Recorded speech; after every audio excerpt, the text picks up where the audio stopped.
عبداللہ بن عباس رضی اللہ تعالیٰ عنہ اس آیت وحی کو یاد کرنے کے سلسلے میں زبان کو جلد نہ ہلائیے کے بارے میں فرماتے ہیں، رسول اللہ صلی اللہ علیہ وسلم قرآن نازل ہوتے وقت سخت مشقت اٹھاتے تھے اور حضور صلی اللہ علیہ وسلم کے مبارک ہونٹ لگاتار ہلتے رہتے تھے۔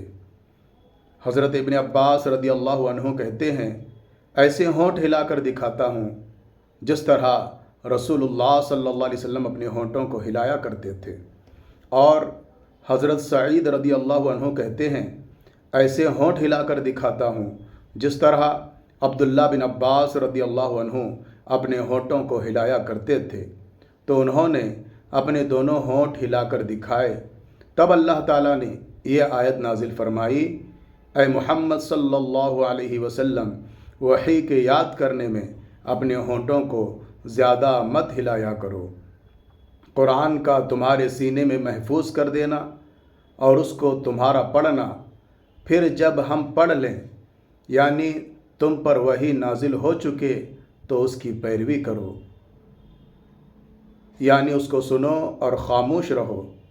پھر اس کی باریکیوں کو تم پر ظاہر کرنا یقیناً ہماری ذمہ داری ہے۔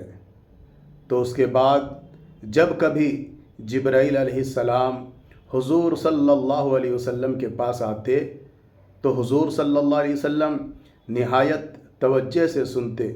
جبرائیل علیہ السلام جب چلے جاتے تو نبی کریم صلی اللہ تعالی علیہ وسلم اسے پڑھتے جیسا کہ جبرائیل علیہ السلام نے اسے پڑھا تھا۔